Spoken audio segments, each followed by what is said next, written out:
Welcome to According to Sam, folks. This is episode 287. Happy President's Day. Hope you guys had a good weekend. So I said in the last podcast, we're going to get into, we're still talking about DOGE, the Department of Government Efficiency. We are still talking about the debt and the deficit and this fiscal burden on the American people. And it's really interesting, the fight that we're having in this country now. You have people that the Democrats are trying to rally support and to mobilize Democrats to come out and protest what Donald Trump and Elon Musk with their plan for DOGE.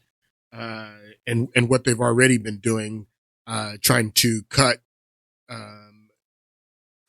some of the wasteful things out of the federal budget, out of spending. People are getting laid off. They're asking people to accept buyouts for their employment. A lot of people have accepted buyouts. They're trying to downsize government, and this pushback from the Democrats and the attempts to mobilize their supporters to fight back against wasteful spending, to fight back against this, huge leviathan, which is our federal government and the massive debt and deficits. I don't know that Donald Trump and Elon Musk are going to be successful. The amount of debt that we have is so significant. And, like I was saying in the last podcast, that, you're not going to be able to reduce the, deficits and the debt without some severe pain in the United States to a lot of people. And I think that the pain, should be balanced. Now, I said in the last podcast, I'm going to talk about, how we created the amount of debt that we have. And I'm going to do that today, starting to do that today. I'm not going to get to everything that I want to say in telling the story of how we amassed $36.5 trillion in debt and where it came from, laying it out. I'm going to start doing that today. Going to pick it up in the next podcast, and then maybe the podcast after that. If you've listened to my podcast in the past, you're going to hear me repeat a lot of the same things that I've been talking about. Before the election, I did a series of podcasts talking about the Bush-Clinton dynasty and connecting the George H.W. Bush's his presidency going into the Clinton presidency, going into George W. Bush, the son of George H.W. Bush, his 8 years as president, and then into the cousin. Barack Hussein Obama is the cousin of George W. Bush and George H.W. Bush, his 8 years, and going through and telling you the story of the Bush-Clinton dynasty. I did that before the election last year, and a lot of the things I'm going to talk about in telling the story about how we amassed $36.5 trillion in debt and where that came from. It's going to be a lot of redundancy. There's going to be a lot of me talking about, because the first thing you have to understand is that the debt that we have amassed, it didn't happen by accident. It was very intentional, and it is wealth transfer, as I was saying. And I've been talking about this forever, for such a long time. I even started writing a book about the things that I've been talking about and are going to talk about in the next couple of podcasts. I didn't finish the book because nobody was really interested in this subject. No one's been interested in this, and I've been talking about it forever, waiting for people to get interested in it. And I don't know if Elon Musk and Trump are going to be successful, but they have already been successful at bringing awareness to this issue. That I've been waiting for people to talk about this debt hole. I mean, I've been watching people in Congress talk about it, watching politicians talk about it, but I haven't seen this much of the nation finally talking about it. No matter what side you're on either side. If you are one of these drones that the Democrats are mobilizing to come out and fight for more debt and fight for increase in government spending, or if you're on the side that is now awakened to the waste, fraud, and abuse that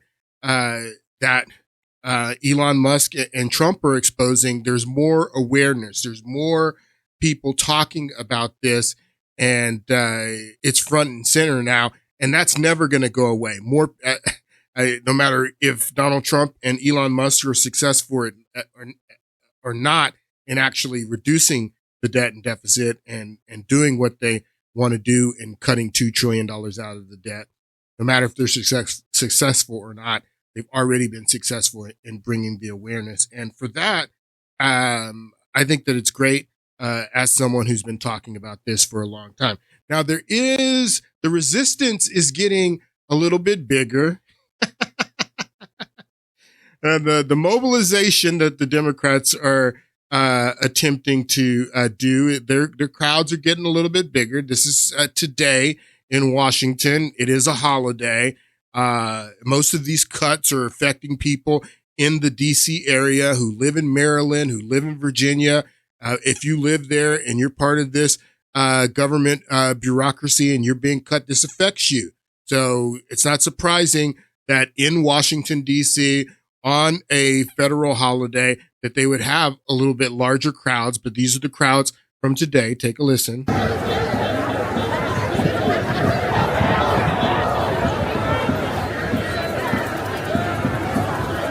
little bit bigger crowd, Detroit crowd today. You see the Fire Elon signs and upside down American flag. This means that the country is in distress. Now, these people were all out here mobilized by the Democrats to fight against wasteful spending. These people are against cutting government. These people are against tackling the debt and the deficit. These people, that's what they're out there doing. And that's what they've been mobilized to do, is to stop the accounting, stop the exposure of the waste in government. That's what they're out there for. And they got songs too. They got new songs. Remember in the last podcast we played the one song that they were singing with the unions last week. This is they get together and sing. Gonna keep on moving forward. Keep on moving forward. Keep on moving forward. Keep on moving forward further into debt, lady. That's what she's saying. Keep on moving forward. We can reach 40 trillion. How about 50 trillion? Put this on our grandchildren. Keep on moving forward. Never turning back. Never turning back. Trump is not a king. Trump is not a king. These people, I swear. Trump is not a king. So they're out there and they're out there demonstrating because they want to continue this. They want to, like she says, keep on going forward, add as much as you can. You know, Trump is not a king.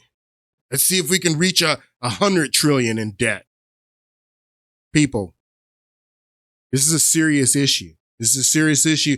And like I said, a lot of people are. Now, I thought that it would be 36.5. I said on Friday that by today it'd be 36.5. It's not 36.5.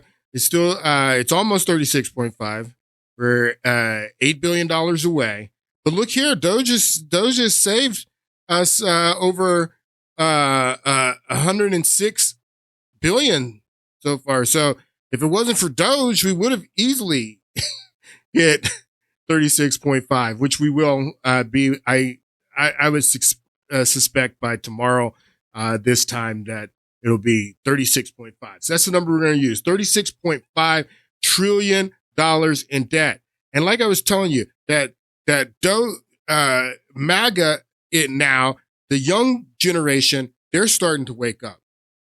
If it wasn't for DOGE, if it wasn't for what Donald Trump is doing, young people wouldn't be worried about the national debt. Now, you wouldn't hear Gen Zers and millennials talking about this national debt now, but now that Donald Trump and Elon Musk, have at least made this a story that everybody's talking about. It's penetrating in the young generations. This video, I saw this woman, it's a TikTok video, and she had just finished watching the podcast that Joe Rogan did with Mike Benz, and Mike Benz has been reporting on all of this. Elon and DOGE have given him an inside track on all of the information. So he was on the Joe Rogan show, and this young lady is commenting on her feelings of cognitive dissonance. This is what she's experiencing. And cognitive dissonance, if you look up the definition of cognitive dissonance, it's not just the competing ideas in your head. It's the physical reaction to those competing ideas going on in your head. And that's what she's having. She's having a physical reaction to the cognitive dissonance after watching this podcast. And this is what's happening with a lot of young people. This is the exposure that Donald Trump and DOGE are giving to our national debt, but not only our debt, the waste, fraud, and abuse that has created this debt. Take a listen. Okay, I'm going to try not to curse in this one. So I'm sitting here watching the Joe Rogan interview with Mike Benz, and I'm literally shaking. I'm so pissed off. I'm so angry. And I'm left with so many more questions than I had to begin with. How long has this been going on for? How has it been going on since before my parents were born? This is treason. The things that USAID has been doing is treason. How can you describe the things that USAID has been doing as anything less than treason? The questions that I have now are, how much of it was real? How much of what we've been told by the mainstream news, who were being funded by USAID, how much of that was real? Did 9/11 get funded by USAID? So I want you to notice, and that's why I'm playing a little bit of this, because you're going to see her eyes start watering. She is having a real, this is not an act for the cameras or anything. You're going to see her eyes start watering because this is so emotional to her, the cognitive dissonance that she's experiencing. And I want you to notice that. I know that sounds conspiratorial and weird, but with everything that they're showing, it's really not. Did they fund the terrorists that took over the planes? The more that I learn, the more angry that I get. I check out her eyes. Fucking emotional on here. I'm sorry. I don't mean to swear. Trying not to. I wasn't born and raised in the United States. So you can tell that she had to edit right there because she started crying.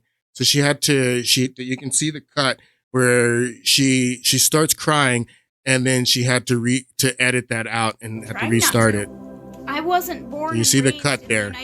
So she's having a real emotional breakdown. This is happening with all of the younger generations who are being exposed to this for the first time because of what DOGE and what Donald Trump are doing. So no matter if they're successful or not in reducing the size of government, and it looks like, $100 billion, it's already some success, but it doesn't matter if they are able to achieve their ultimate goal, is what they said was $2 trillion. The exposure, they're exposing this stuff right now, and you're never going to put that genie back in the bottle. So Donald Trump, I was going to talk about we looked at this on Friday, where the majority of the budget is consumed by the entitlements, Medicare, Medicare, Medicaid, and Medicare, and then also Social Security. That's 50% of the budget. But 13% is the defense, national defense. So I'm going to tell the story about where this $36.5 trillion came from over the next few podcasts. But I want to start from a premise. And the premise that I have that is so important to this story is that there is a correlation between peace and prosperity and war and debt. And a lot of this debt, when we get into the story, is going to come from the global war on terrorism. And not all of it. There's a lot that comes from other places, which we're going to talk about. But the majority of this, we built this debt fighting the global war on terrorism, and war costs money. War is expensive. And another thing that war does, when you have those other events, those other challenges that we're going to talk about that contributed to this debt, if you're out fighting wars and contributing money to fighting these wars, then those resources can't be used when you have a crisis. So we have a crisis, and then we go further into debt to take care of that crisis. But if we weren't at war and we had built up a huge, stash of money that we can, hold back for hard times, when you have those hard times, you can contribute that money to whatever this crisis is. You don't have to go further into debt while you're fighting the war and have the war debt, and then you have the crises. So we're going to talk about the wars and the crises, but my contention is, and I also tell you that this is wealth transfer. You didn't get this debt by accident. This was intentional. The people that wanted this debt, they also took you to war because they knew that the war was going to amass this debt. So the Pentagon makes up 13% of defense. 13% of the federal budget. The 50% is the entitlements, Medicare, Medicaid, and Social Security. 18% is income securities, essentially welfare. The interest on the debt is 11%. And that's about $1 trillion in servicing the debt alone. And then you have everything else, the discretionary. This is what it's called, the discretionary budget. All of this is discretionary, but this is the 8% is the only place where they really have movement. But you do have movement in all of these other places, maybe not with interest, but defense, you can cut defense. You can cut defense. You can cut welfare too. And you can cut some of these other agencies as well. But again, like I was saying in the last podcast, if you really want to make the big cuts, this is what people were talking about. There's going to have to be reforms to Social Security, Medicare, and Medicaid. So Donald Trump has committed. I'm going to come back to this. I wanted to show you this. This is our defense spending. This was in 2021. Our defense budget is probably $1 trillion now, but back in 2021, our defense budget was 800 billion. 800 billion in 2021. China was just under 3 billion. Look down here, Russia, 65 billion in 2020. We're killing everyone with defense spending. So Donald Trump understands this, and he understands that the Pentagon has to be cut.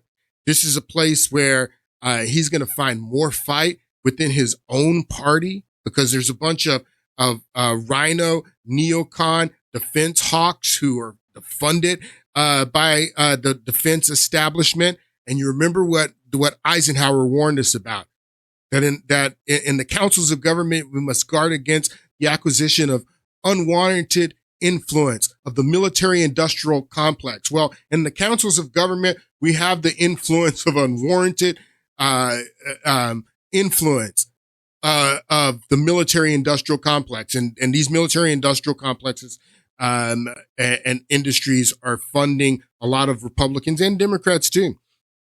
So Donald Trump wants to cut this, and he's committed to cutting the Pentagon, not only, cutting the waste, fraud, and abuse in the other discretionary programs, not only cutting the workforce, but also a lot of Democrats are saying, well, even AOC, why doesn't he cut the Pentagon? He's committed to cutting the Pentagon as well. The Pentagon, there's a lot of waste, fraud, and abuse in the Pentagon.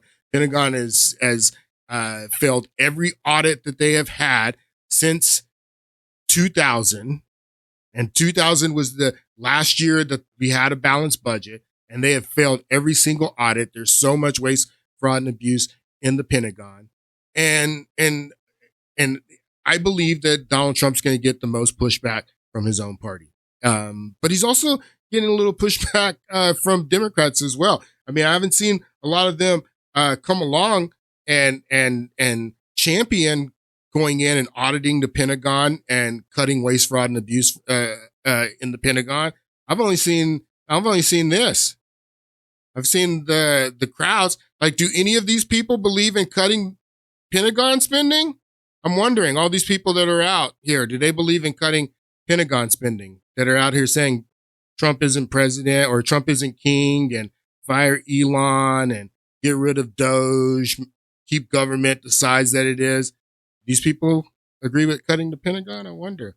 Because Democrats used to agree with that, and a lot of them are saying they do agree with that. Well, Donald Trump agrees with it. This is Donald Trump committing to sending DOGE to the Pentagon to audit the Pentagon. And I'm going to show you what he says next. Did Elon Musk to review Pentagon spending, given it's the biggest discretionary spending in the federal budget? Education, just about everything. We're going to go through everything, just as it was so bad with what we just went through with this horrible situation we just went through. And I guess 97% of the people have been dismissed. It was very, very unfortunate. You're not going to find anything like that, but you're going to find a lot. And I've instructed him to go check out education, to check out the Pentagon, which is the military. And, sadly, you'll find some things that are pretty bad. But I don't think proportionally you're going to see anything like we just. All right. So I've told Elon to go to the Department of Education. I've told him to go to the Pentagon. How much of the Pentagon do you think can be cut? President Trump, go. See one giant summit with you, Xi Jinping, and Vladimir Putin. Yeah, I could see that. Let things calm down a little bit. When I left, we had no Middle East problem. We had no Russia going into Ukraine. They never would have done it. Putin never would have done it. And I came back and we got like the whole world is blowing up. So when we straighten it all out, then I want to have one of the first meetings I want to have is with President Xi of China, President Putin of Russia. And I want to say, let's cut our military budget in half. Wow. Let's cut our military budget in half. So Donald Trump says that he wants to meet with China. He wants to meet with Russia. He's saying that I want peace in the world. I want us to be at peace. There's no reason why we can't be at peace. Why do we have to have this huge military buildup? Why should we be spending $1 trillion a year on our military buildup if we could just have peace? Now, you know who doesn't like that? Let me tell you who doesn't like that. The military industrial complex. The military industrial complex, they do not like hearing that. They don't like hearing about peace.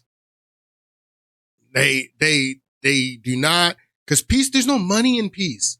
You can't, this $1 trillion that we spend a year on military buildup, that goes into the coffers of the military establishment. That, and they live off that. That's their blood. That's how the military establishment, that's how they thrive.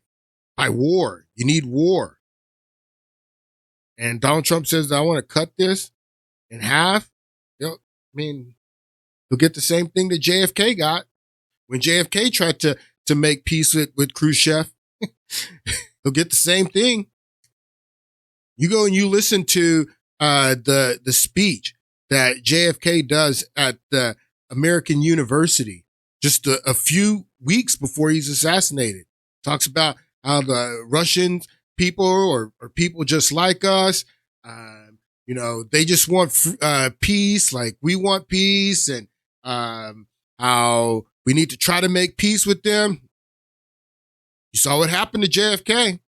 Donald Trump says he wants to cut this in half. And Donald Trump has always been since he started in politics, he has always positioned himself as the peace president, the one who's going to be bring peace, the one who's speaking out against war. This was the press conference that really set him on the map and launched him in his political career in that primary in 2016, where he calls out Jeb Bush and his brother and said they lied us into the war in Iraq. They lied. Okay. They said there were weapons of mass destruction. There were none, and they knew there were none. There were no weapons of mass destruction. All right. They lied. They said there were weapons, and they did lie. Your brother lied, Jeb.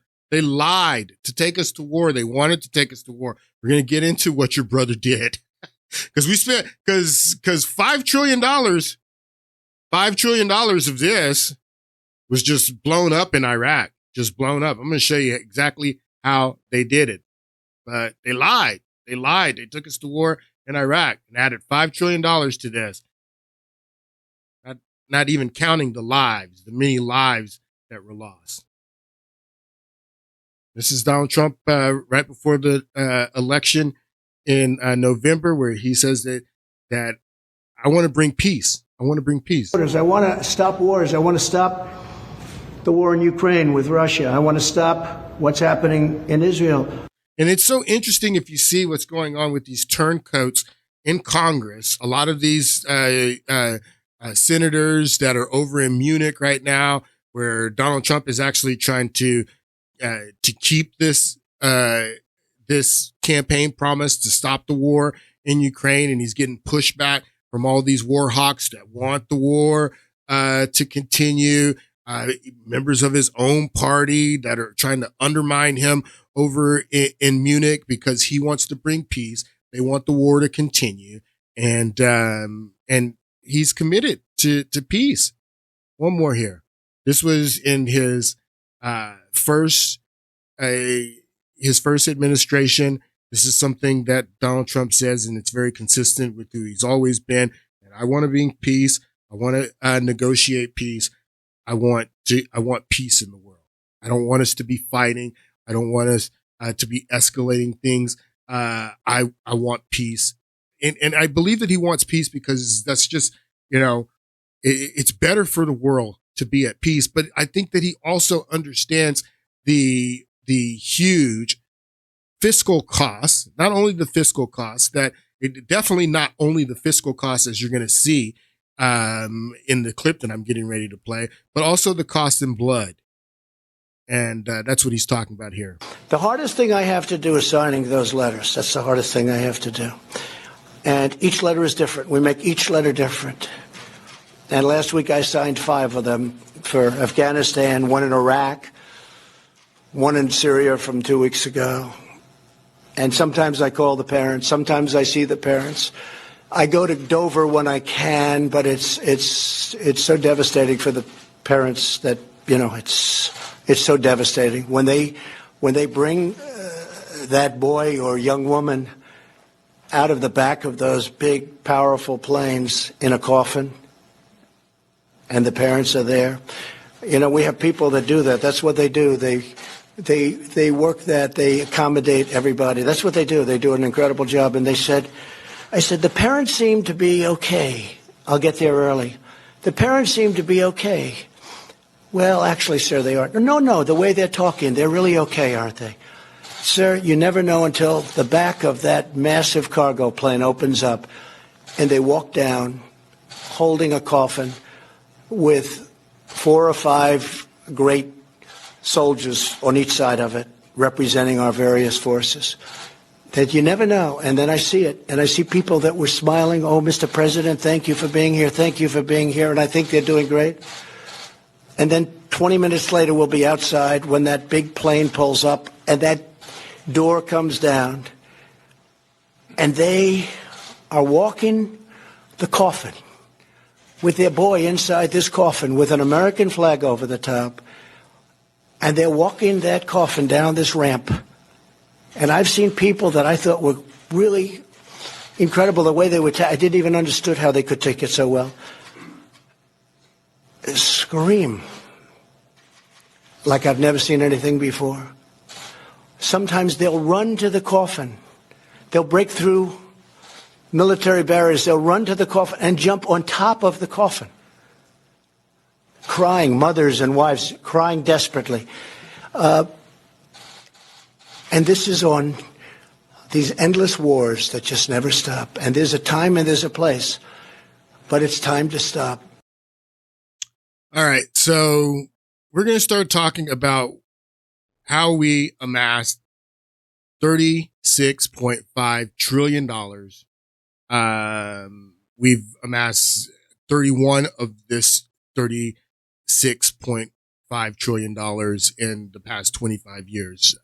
It was in 2000 that we had the last balanced budget. We actually had budget surpluses in 2000, but starting in 2001, and that's when we started the wars again, started the global war on terrorism.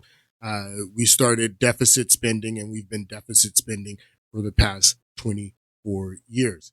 Now, to tell this story, I want to start with the Gulf War, and this is the first war in Iraq in 1991. Now, I said in the last podcast that Bill Clinton and Al Gore being able to balance the budget, along with Newt Gingrich, being able to balance the budget in the last 2 years of the Clinton administration, had a lot to do with the decade of the 90s being at peace, and that we didn't have any wars in the decade of the 90s. Now, that's not entirely true, because we did have wars in the first 2 years of the 1990s, if you include 1990 in the decade of the 90s. Then we had we didn't get into the Gulf War until 1991, but the Gulf War in 1991, it was a UN mission that included 42 countries. It was led by the United States and the then President George Herbert Walker Bush. 1991 was his first year, or I mean, it wasn't his first year, it was almost his last year in office. He was sworn in 89. But he's the one who led the mission. He went to the UN to get the resolution, and it was a coalition of 42 countries through the United Nations Security Council to go and to fight Iraq and Saddam Hussein and to kick them out of Kuwait because they had invaded Kuwait. So that happened in 1991. Now, to tell the story about this war, you have to understand a war that took place in the early 80s. It started in 1980, and that was the war between Iran and Iraq. And the revolution in Iran happened in 79. If you remember, that's when we had the hostage situation with Iran, and then 1980 is the election year between comes down to Jimmy Carter and Ronald Reagan. And I mean, there's no doubt to the fact that William Casey, who was Ronald Reagan's, he was his campaign manager, but after Ronald Reagan is elected, Casey becomes his CIA director, his DCI. There's no doubt that Casey and George H.W. Bush and members from the Reagan campaign met in Paris with members of the Iranian delegation, the mullahs, and they worked out a deal to hold the hostages until after the inauguration or at least after the election in 1980. So that deal was made, and it was made for arms that we learned during Iran-Contra that the Reagan administration was shipping arms to Iran. That was part of Iran-Contra.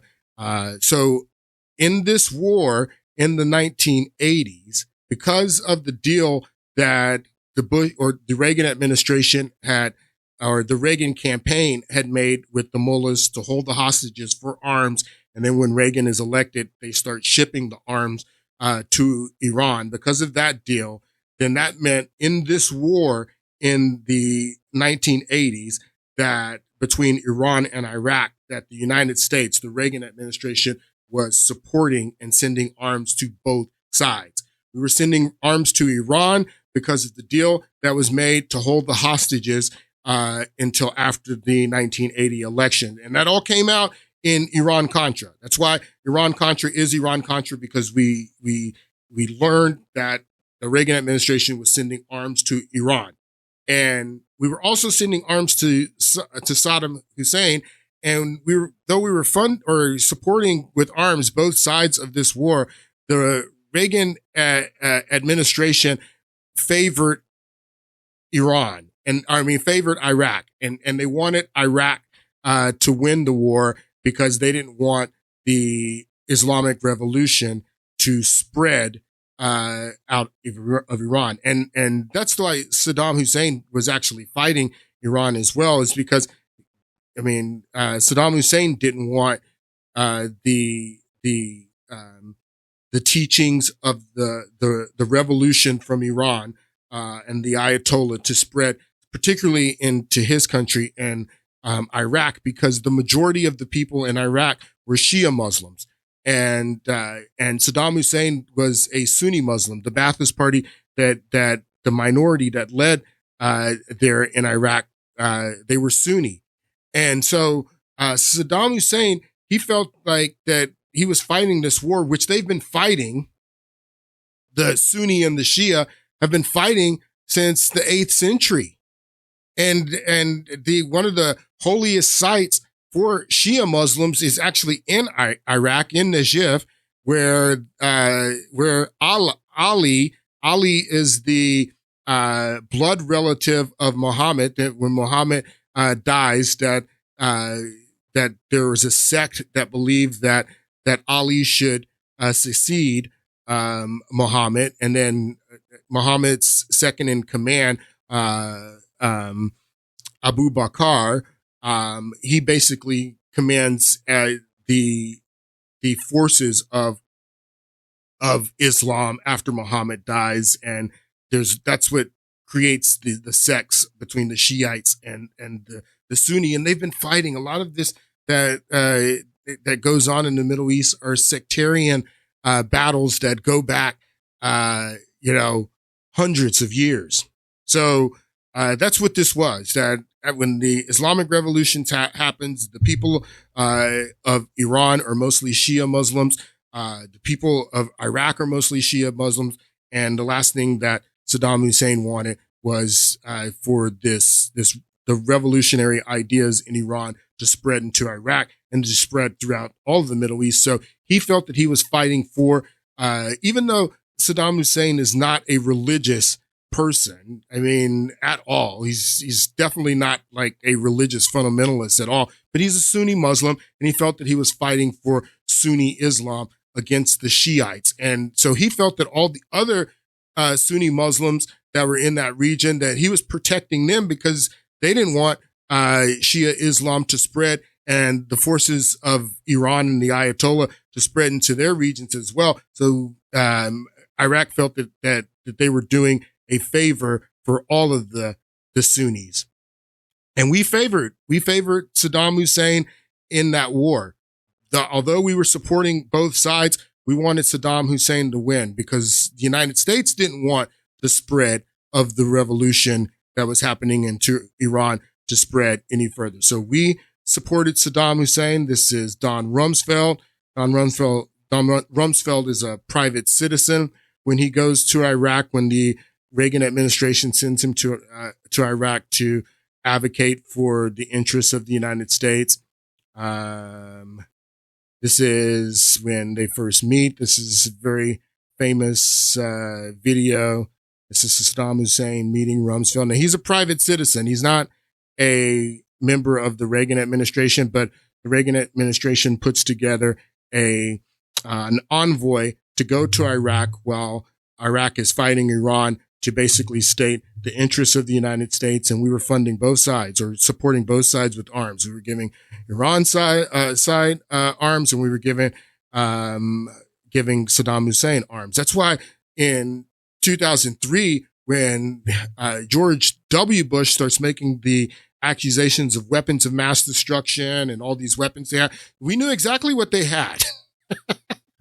We knew exactly what the weapons that Saddam Hussein had, because we were managing their weapons stockpile.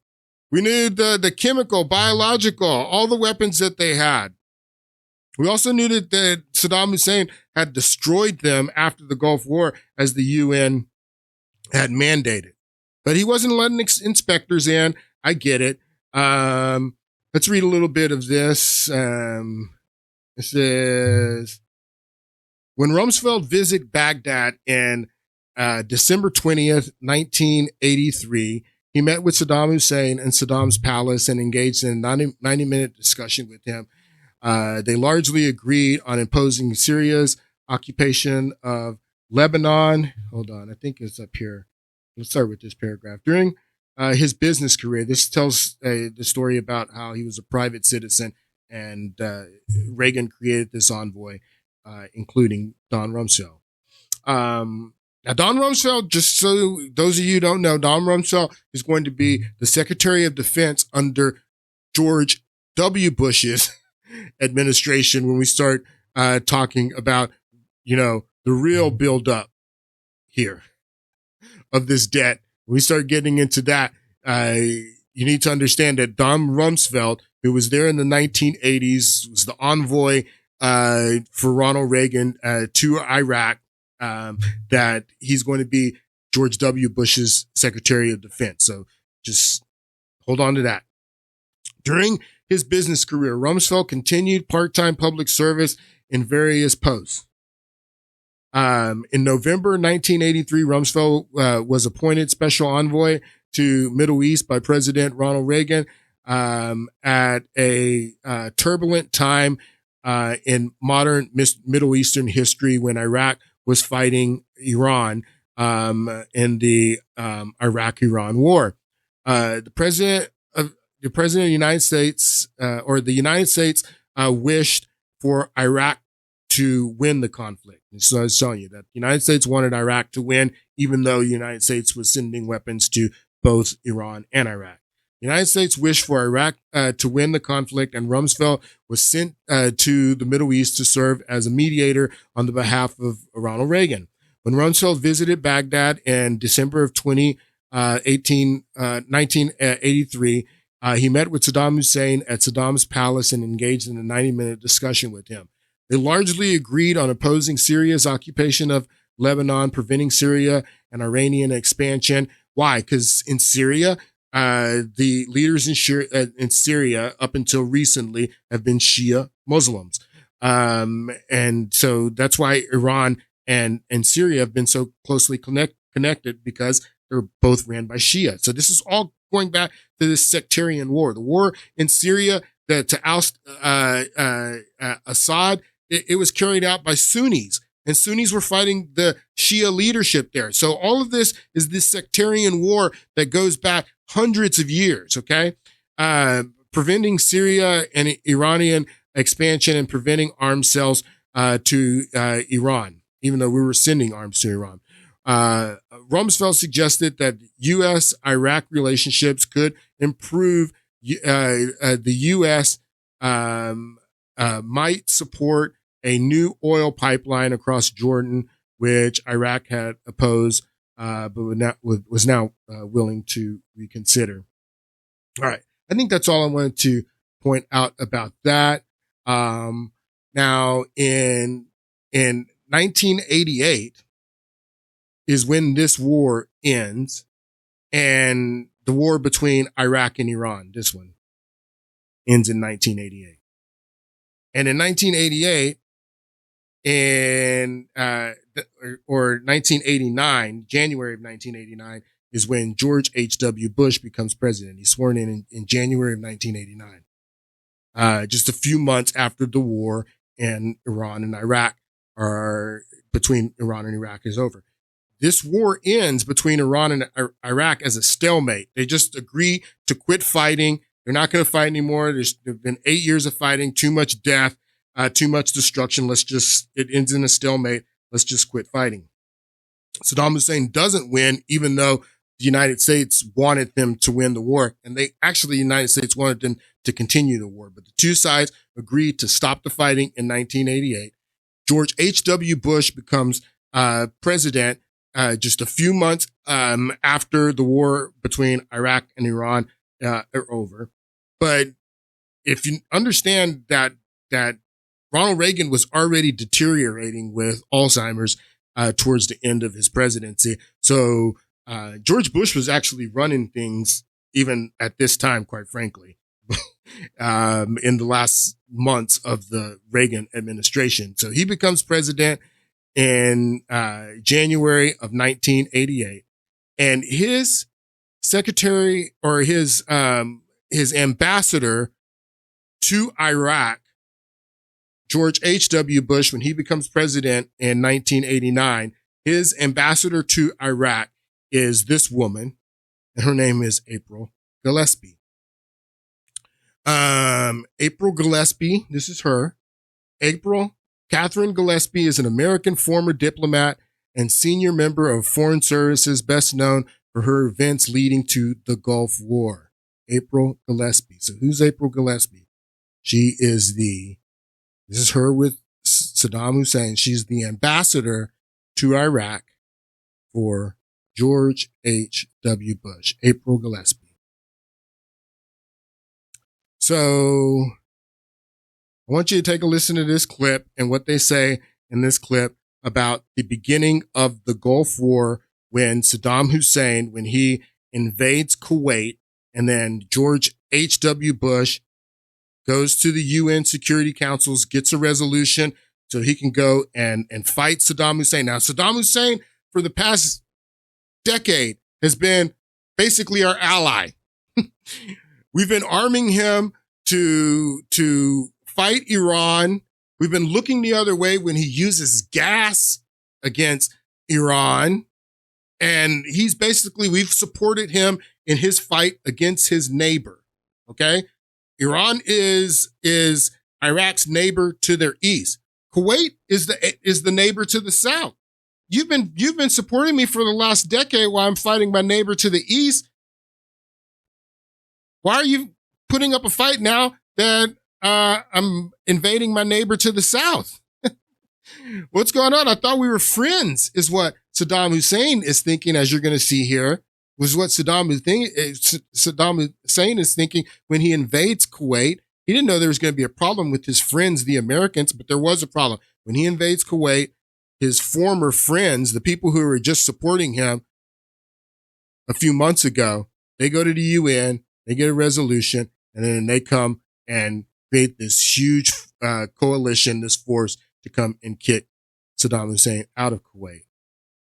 Take a listen. On August 2nd, 1990, the Iraqi army invaded Kuwait.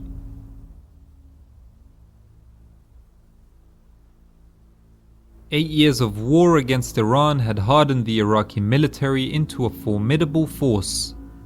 With over 1 million men, thousands of tanks, and a wide array of artillery and aircraft at his disposal, Saddam Hussein commanded the fourth largest army in the world. Kuwait never stood a chance. In less than 24 hours, the Kuwaiti army, a token force of 14,000 men, had completely collapsed. The Kuwaiti emir and his family fled for their lives to neighboring Saudi Arabia in a convoy of Mercedes-Benz limousines.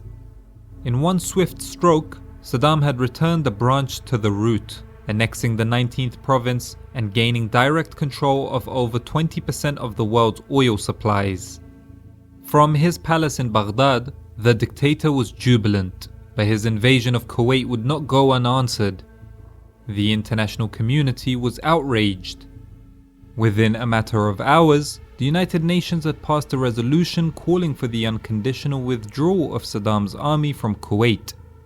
An embargo against Iraqi oil was implemented, economic sanctions were imposed, and Kuwait's financial assets were frozen to deny Iraq their use. It was an extreme reaction, one Saddam thought he had guarded himself against.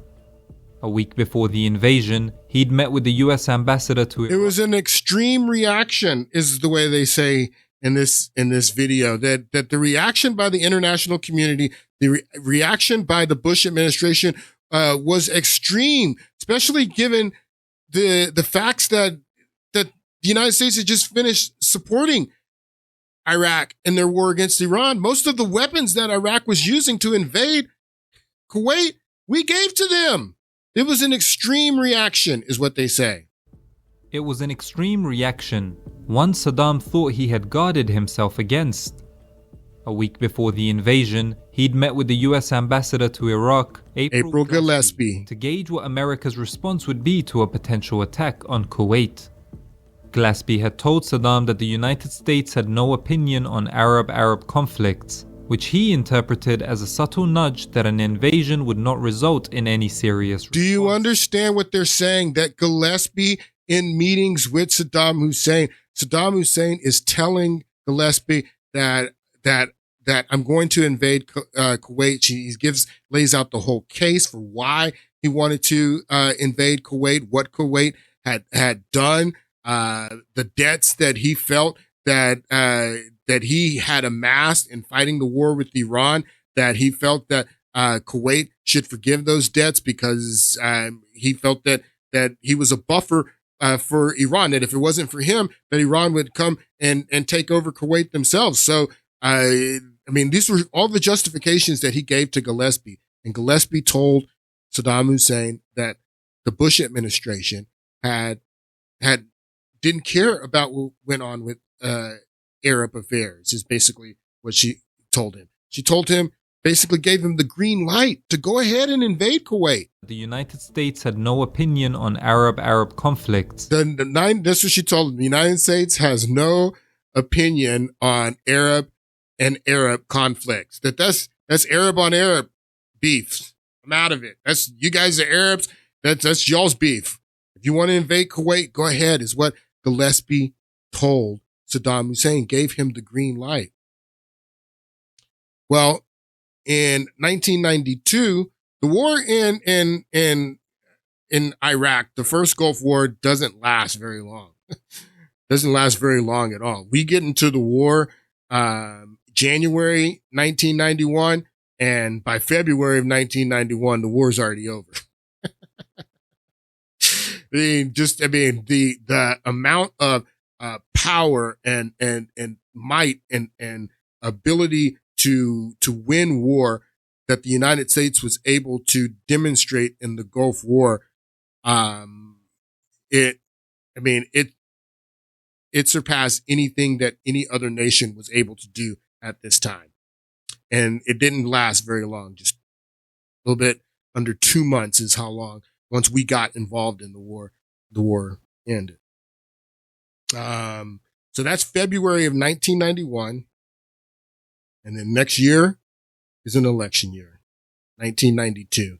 And the three major candidates that ran in that election in 1992 were William Jefferson Clinton, George Herbert Walker Bush, and H. Ross Perot. I want you to listen. This is a debate that they had in that election where H. Ross Perot calls out George Bush for his ambassador to Iraq giving Saddam Hussein the green light to invade Kuwait. Take a listen. We told him that we wouldn't get involved with this border dispute, and we'd never reveal those papers that were given to Ambassador Gillespie on July the 25th. I suggest, in the sense of taking responsibility for your actions, we lay those papers on the table. They're not the secrets to the nuclear bomb. Secondly, We got upset when he took the whole thing. But to the ordinary American out there who doesn't know where the oil fields are in Kuwait, they're near the border. We told him he could take the northern part of Kuwait, and when he took the whole thing, we went nuts. And if we didn't tell him that, why won't we even let the Senate Foreign Relations Committee and the Senate Intelligence Committee see the written instructions? So he's what H. Ross Perot is saying is that we want the notes. We want the transcripts that were, because an ambassador, it doesn't speak for themselves. The act of being an ambassador means that you speak for whoever the nation is that you are the ambassador for. Ambassador Gillespie doesn't go to Iraq and just says what she thinks is the policy. She goes to Iraq and she says what is the policy of the Bush administration. So what Perot is saying here is, what were the notes that were given to Gillespie? What did you tell her to say in her meetings in Iraq? And those are kept secret, is what Perot is saying. They're not secret anymore. We're going to get to that. We're almost done. They're near the border. We told him he could take the northern part of Kuwait, and when he took the whole thing, we went nuts. And if we didn't tell him that, why won't we even let the Senate Foreign Relations Committee and the Senate Intelligence Committee see the written instructions for Ambassador Gillespie? On that. That gets to the national honor. We did not say to Saddam Hussein, Ross, you can take the northern part of Kuwait. Yes, you did. Absolutely absurd. Gillespie is he didn't say that. They didn't say that you can take the northern part of Kuwait explicitly, but he led Saddam Hussein through Gillespie, led Saddam Hussein to believe that there would be no intervention by the global community if he invaded Kuwait, and gave him a green light, and told Gillespie told him that we have no interest in intervening in Arab to Arab conflicts, is what she told him. And we know for a fact of that happened. And I'm going to share with you why here in a moment. Gets to the national honor. We did not say to Saddam Hussein, Ross, you can take the northern part of Kuwait. That is absolutely absurd. Gillespie has testified, and Gillespie's papers have been presented to the United States Senate. Okay. Now, please, if you have time, go through Nexus and Lexus, pull all the old news articles, look at what Ambassador Gillespie said all through the fall and what have you, and then look at what she and Kelly and all the others in state said at the end when they were trying to clean it up, and talk to any head of any of those key committees in the Senate. They will not let them see the written instructions given to Ambassador Gillespie, and I suggest that in a free society owned by the people, the American people ought to know what we told Ambassador Gillespie to tell Saddam Hussein, because we spent a lot of money and risked lives and lost lives in that effort. Yeah, we spent a lot of money. So this is just the Gulf War. That's not the Iraq War. This is the Gulf War. He says we spent a lot of money and lost lives. We didn't lose that many lives, but it was a waste. It was a waste. It didn't have to happen. And we know exactly what Gillespie told Saddam Hussein now, because in 2010, when Chelsea Manning, I don't even like Chelsea. What's his name? Bradley. He was Bradley back then. When Bradley Manning, when he leaked all of these government documents and secrets to WikiLeaks, and WikiLeaks published those, one of the things that were published in that WikiLeaks dump, the Bradley Manning WikiLeaks dump, are cables between April Gillespie and Saddam Hussein. We know exactly what Gillespie told Saddam Hussein. And I wish I could read this to you. I don't have time to read to you what was said, but I go and look up this article right here. 1990 cable details crucial meeting on the eve of invasion of Kuwait. This is on the eve of the invasion, and Gillespie is having a conversation with Saddam Hussein, and these cables are leaked. We know exactly what was said, and the Bush administration gave Saddam Hussein the green light to invade Kuwait. And then after he did it, this aggression will not stand. This aggression will not stand. No, they wanted to invade Iraq, and we're going to talk more about why. But they wanted, the main reason is they wanted to show themselves and the power of the American military, what the American military could accomplish. Because the Iraq war ends, this war, not the Iraq war, the Gulf War. The Gulf War ends in February of 1991. In December of 1991, the end of that same year, you have the dissolution of the Soviet Union, that the Cold War is over at the end of 1991. So, when in 1992, when Bill Clinton is eventually elected, he's sworn in 1993. He comes in at the end of the Cold War. So the Cold War and all of the Cold War spending that the United States have been doing going back to the end of the Second World War, the fighting with the Soviets, the Russians, the military buildup under Reagan. The Cold War is over the same year that months after the end of the Gulf War, and the United States is the sole superpower on this earth, more powerful than any country, any nation that this earth had ever seen, when Bill Clinton and Al Gore come in 1993. And you have to understand that, because what they're going to do, all of the debt that had been built up in the through the Cold War, all of the debt that, that we had built up during the Reagan administration and all that spending, waging the Cold War, which contributed to the end of the Soviet Union and the dissolution of the Soviet Union. All of that stuff, these guys are going to come in and they're going to declare fiscal responsibility, that we want to balance the budget. We want to rein in this stuff.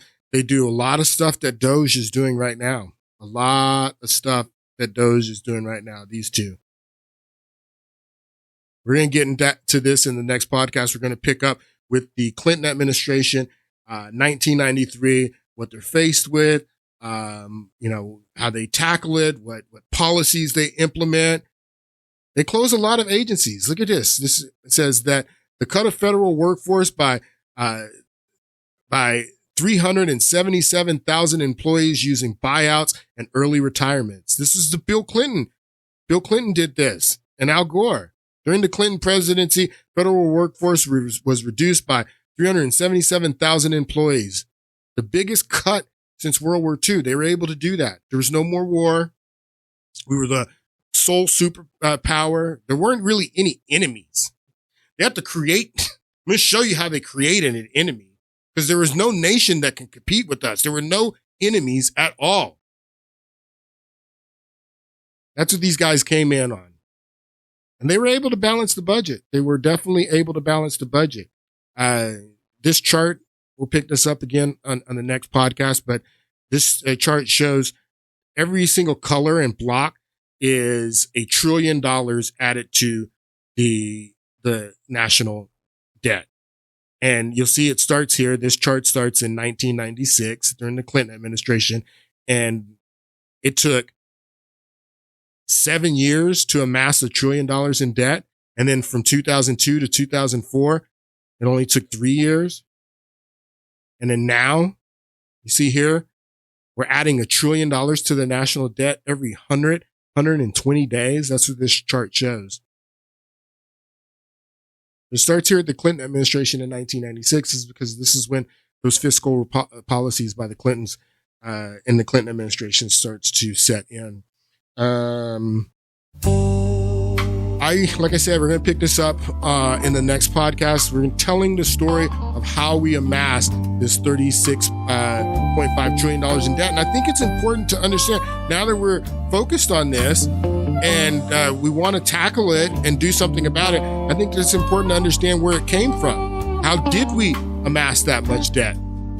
I'll see you guys on Friday. I hope you guys have a good week.